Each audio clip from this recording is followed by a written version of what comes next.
कोसी सीमांचल का जो एरिया है बहुत ही पिछड़ा हुआ है, क्योंकि सरकार को समझ में आ गया है कि इस एरिया में हम अब कुछ नहीं किए हैं, जनता जागरूक हुई है, तो इस बार मुझे उखाड़ फेंकेगी। तो आपको क्या लगता है कि वोट चोरी हुआ है? आपने देखा होगा एक ही घर में 250 आदमी का कहां से नाम हो गया। पूर्णिया विधानसभा में भयंकर जन आक्रोश है। जनता इस बार इस निकम्मी सरकार से वोट के चोट पे बदला लेगी। पप्पू यादव को और कन्हैया को जो नीचे खड़ा कर दिया तेजस्वी यादव ने। देखिए, आप बोल रहे हैं कि पप्पू यादव कन्हैया कुमार को नीचे रख दिया गया। गोदी मीडिया ये क्यों नहीं दिखा रहा है कि पप्पू यादव और तेजस्वी यादव एक साथ मंच साझा कर रहे हैं? गोदी मीडिया कुछ से कुछ दिखाती, क्योंकि उसको एक नैरेटिव सेट करना है। सरकार के बीजेपी की ओर से, एनडीए की ओर से खासकर सीमांचल बेल्ट पर ज्यादा उस पर फोकस किया जाए। सीमांचल और कोसी की जनता अमन चैन पसंद की जनता है। इस बार महागठबंधन को सारी सीट जिता के दे दे। देखिए, पप्पू यादव जो हमारे सांसद हैं वो जनमानस के नेता हैं। हमेशा उन्होंने महागठबंधन को मजबूत होने का काम किया है। और कन्हैया कुमार ये भी सब दिन, कन्हैया जी भी मुलजिमों के हक हुकूक लड़ाई के लिए लड़ते रहे। कृष्णा अल्लाह जी दिन रात एक करके लगे हुए हैं कि पार्टी को कैसे मजबूत किया जाए। कोई डाउट नहीं है कि सरकार नहीं बदली।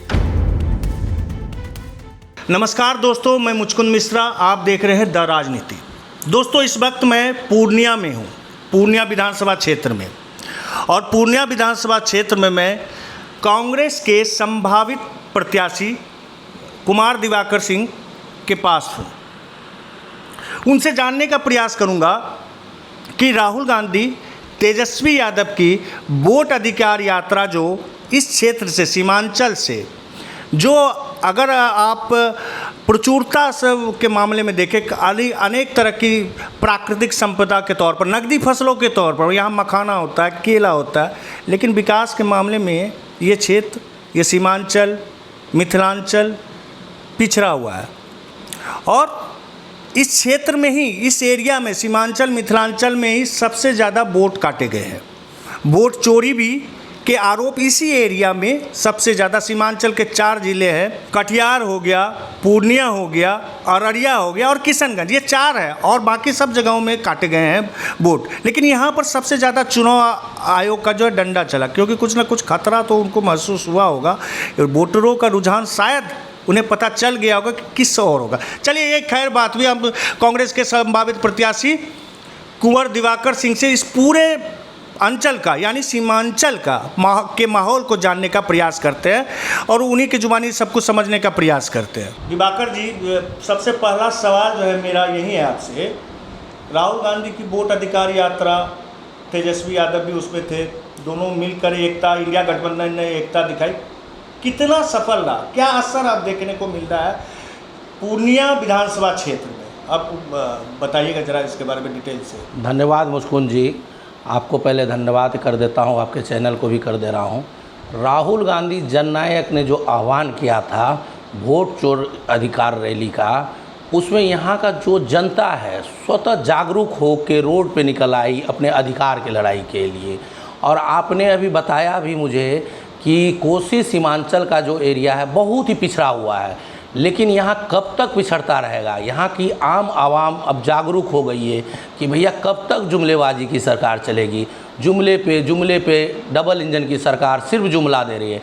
इसलिए यहाँ की जनता जागरूक हो गई है और उनकी अस्मिता की लड़ाई है, जिसमें उनका नाम काट दिया गया, क्योंकि सरकार को समझ में आ गया है कि इस एरिया में हम अब कुछ नहीं किए हैं, जनता जागरूक हुई है, तो इस बार मुझे उखाड़ फेंकेगी। इसलिए उन्होंने एक हथियार लगाया। चुनाव आयोग एक संस्था बन के रह गई है, SIR ले आए, उसमें नाम काट देना है, जोड़ने के लिए नाम पे दौड़ते रहेंगे पब्लिक, आम आवाम। और जनरली आप देखे होंगे व्यक्ति कब होता है, जब वोट देने जाता है तो वो देखते हैं कि हमारा तो नाम ही नहीं है, तो वो क्या कर सकते हैं, उस टाइम में वापस आ जाएंगे। तो ये बैकडोर से सरकार बनाने की। लेकिन राहुल गांधी, तेजस्वी जी ने जो यात्रा का रूपरेखा, खाका तैयार किया है, ये महाकुंभ सक्सेस हुआ है। चारों ओर जनता जाग चुकी है और ये सरकार को बदल के रखेगी। कहीं कहीं कोई डाउट नहीं है कि सरकार नहीं बदलेगी, ये निकम्मी सरकार अब जाएगी ही। अच्छा, तो आपको क्या लगता है कि वोट चोरी हुआ है? जी हाँ, वोट चोरी हुआ। आपने देखा होगा एक ही घर में 250 आदमी का कहाँ से नाम हो गया। ये आनन फानन में सरकार, अगर वोट चोरी नहीं हुआ रहता तो इसी वोट बैंक पे तो आपने चुनाव लड़ा था लोकसभा का, तो इसको एज इट इज रहने देते। आप क्यों इसको अभी हटा रहे हैं? लोकसभा से पहले कराते। और आनन फानन 1 महीने का टाइम बाउंड दे के करा रहे हैं, ये कोई चीज़ है? अगर आप संक्षिप्त पुनरीक्षण करते हैं तो उसमें भी आप 3 महीना टाइम देते हैं, लेकिन इसमें तो आप दे रहे हैं कि 1 महीने में सारा चीज़ करके ड्राफ्टिंग करके। तो वोट चोरी हुआ है, लेकिन जनता जागरूक हुई है। गुस्सा है लोगों के अंदर है या पूर्णिया विधानसभा पूर्णिया विधानसभा में भयंकर जन आक्रोश है। जनता इस बार इस निकम्मी सरकार से वोट के चोट पे बदला लेगी। क्योंकि दिल्ली में हम लोग ये अक्सर मीडिया में, खासकर मीडिया की ओर से ये बात बताई जाती है कि पप्पू यादव जो कांग्रेस से है और तेजस्वी यादव, इन दोनों के बीच 36 का आंकड़ा। आप चूंकि कांग्रेस से, आपको क्या लगता है, क्या ये जो नैरेटिव फैलाई जाती है, क्या ये इसमें सच्चाई है या फिर ये केवल अफवाह भर है? देखिए, ये तो मीडिया मैनेजमेंट का अफवाह है, ऐसा कुछ नहीं। आपने देखा होगा कोसी सीमांचल के यात्रे में पप्पू यादव जी और तेजस्वी जी साथ साथ चल रहे थे।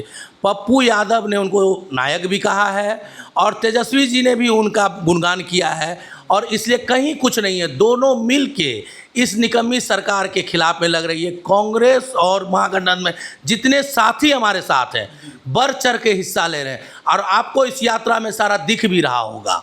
यहाँ कुछ नहीं है ऐसा कुछ नहीं है, दोनों एकजुट है। एक बार जो है कन्हैया और पप्पू यादव को जो है मंच पर नहीं बैठाया गया, खड़ा किया गया था, तो उसके लिए जो है बहुत बवाल जो है, जो सैटेलाइट मीडिया का, जिसको आम जुबान में आजकल कहा जा रहा है गोदी मीडिया, इनके द्वारा बवाल मचाया गया था कि देखो पप्पू यादव को और कन्हैया को जो है नीचे खड़ा कर दिया तेजस्वी यादव ने। देखिए, आप बोल रहे हैं कि पप्पू यादव कन्हैया कुमार को नीचे रख दिया गया, लेकिन वही गोदी मीडिया ये क्यों नहीं दिखा रहा है कि पप्पू यादव और तेजस्वी यादव एक साथ मंच साझा कर रहे हैं, एक साथ घूम रहे हैं, दोनों हर एक जगह जा रहे हैं, साथ साथ जा रहे हैं, और ये रैला चल रहा है। महाकुंभ में देखेंगे आप जनाक्रोश कितना उभर रहा है, साथ में ये गोदी मीडिया नहीं दिखाती है। गोदी मीडिया कुछ से कुछ दिखाती, क्योंकि उसको एक नैरेटिव सेट करना है कि कुछ डेविएशन हो, ताकि ये सत्ता बैकडोर से हो जाए। अच्छा, सरकार के बीजेपी की ओर से, एनडीए की ओर से खासकर सीमांचल बेल्ट पर ज़्यादा उस पर फोकस किया जा रहा है। आपको क्या लगता है कि आपका जो महागठबंधन है कितनी सीटें इस बेल्ट में इस बार जो है जीत सकती है, और इस बार क्या झटका लगेगा जेडीयू को, बीजेपी को? सीमांचल और कोसी की जनता अमन चैन पसंद की जनता है, और ये चाहती है कि इस बार महागठबंधन को सारी सीट जिता के दे दे, ताकि यहाँ अमन चैन और सौहार्दपूर्ण सामाजिक न्याय की जो सरकार बनेगी उससे यहाँ का विकास का एक आयाम लिखा जाएगा, न कि जुमलेबाजी सरकार की तरह होगा।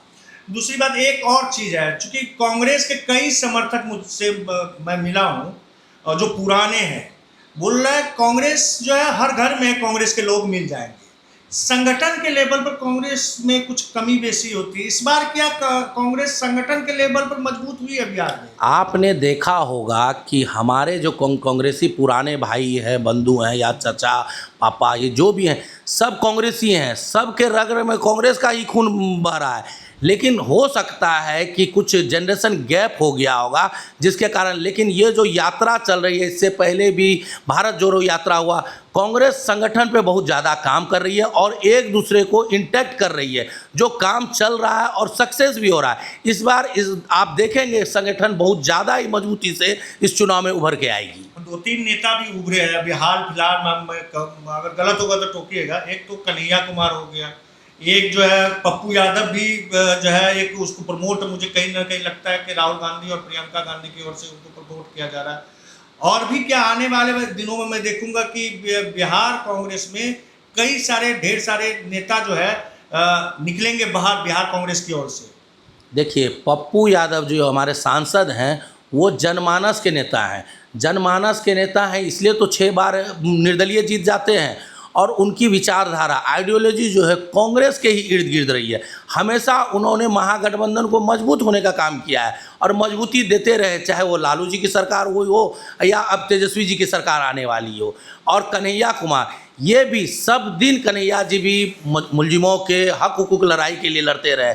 इसलिए इन लोगों से आने से क्या होगा कि और कांग्रेस संगठन मजबूत हो जाएगी। बिहार के कांग्रेस प्रभारी जो है कृष्णा अल्लाह बलू का इसमें कितना योगदान देखते हैं? बहुत ही ज़्यादा योगदान है। कृष्णा अल्लाउरू जी दिन रात एक करके लगे हुए हैं कि पार्टी को कैसे मजबूत किया जाए। अगर आप किसी एरिया में मजबूत हैं, कहीं अगर आपसे कुछ चूक हो रही है, वो अपने स्पेशल अटेंशन में उसको ब्रीफ करते हैं ताकि आप उस पर काम करके उसको पॉजिटिव करें। कृष्णा अल्लाउरू जी बहुत ही काम कर रहे हैं। सुबह मुझे लगता है, मैं एक वीडियो मैंने बनाया था उनका, लोगों के बीच जो है ना, सामान्य लोग हैं उनके बीच में वो आराम से खड़े हुए दिखे, तो ऐसा लगा कि जो कार्यकर्ताओं तक उनकी जो है एक पहुंच जो है सबके लिए सामान्य है। ये बहुत ही अच्छी बात है। कृष्णा अल्लाउरू जी सर्वसाधारण के लिए उपलब्ध रहते हैं। अगर आपको कोई बात भी करना है तो आप कभी भी जाके उनसे मिल सकते हैं। 24/7 वो अवेलेबल रहते हैं बात करने के लिए। अगर नहीं है, आप एक SMS कर दो व्हाट्सएप पे, उस पर भी वो रिवर्ट करते हैं। तो ये तो कांग्रेस की खूबसूरती है। कार्यकर्ता को इन्होंने सब दिन तरजीह दिया है। ऐसा नहीं है कि यहाँ मुख्य कानून है कि हम जो कह दिए वो कर दिए, ये नहीं, ये कांग्रेस की खूबसूरती है। तो दोस्तों, ये थे हमारे साथ कांग्रेस के संभावित प्रत्याशी कुंवर दिवाकर सिंह। इन्होंने सारी बात जो है सीमांचल, कोसियांचल के बारे में पूर्ण सब कुछ आपको बताया। सारी चीज़ें यहाँ पर क्या कमियां हैं, क्या सुधारा जा सकता है, कांग्रेस संगठन की ओर से इस पर कितना फोकस है, महागठबंधन की ओर से कितना इस पर ध्यान दिया जाएगा आने वाले समय में, अगर सरकार मिलती है, अगर सीमांचल से जो है सीटें अच्छी खासी मिलती है महागठबंधन के उम्मीदवारों को, तो इस क्षेत्र का विकास बढ़िया से होगा। क्योंकि ये क्षेत्र जो है, अगर आप देखेंगे तो नकदी फसलें इस क्षेत्र में कम से कम 4 से 5 होगा। और जिसमें मखाना, जो मोदी जी जिस मखाना को दिल्ली के लिए जो है जायकेदार बना रहे हैं, और जिसके नाम पर जो है काफ़ी वो ढोल भी पीटते हैं कि मखाना जो है सीमांचल और दरभंगा मिथिलांचल क्षेत्रों में जो है हम मखाना हब बना देंगे। लेकिन वास्तविक मैंने दिखाया भी था आपको वीडियो में कि जो चीज़ें बोला जा रहा है वो चीज़ ज़मीन पर दिख नहीं रहा है। नाम तो बोल दिया उन्होंने मखाना हब, लेकिन वो चीज़ है नहीं। सरकार वोट तो चाहती है, बीजेपी वोट तो चाहती है, लेकिन सवाल ये है कि सीमांचल के लोगों को कब तक, मतलब वादे से ही पेट भरना पड़ेगा। अभी तक आपने देखा होगा सीमांचल में सिर्फ एक ट्रेन चलती है, तो एक ट्रेन यहाँ की जो है कम से कम 2 करोड़ लोगों को लेकर जाती है। अब सोचिए क्या स्थिति है पूर्णिया और फारबिसगंज, किशनगंज और इन सब एरिया में सिर्फ एक ट्रेन आती है। आप सोचिए। और ये थे हमारे साथ कुंवर दिवाकर सिंह जी, आपको जो कांग्रेस के संभावित प्रत्याशी हैं, इन्होंने ढेर सारी बातें आपको बताई। अभी के लिए बस इतना ही, शुक्रिया।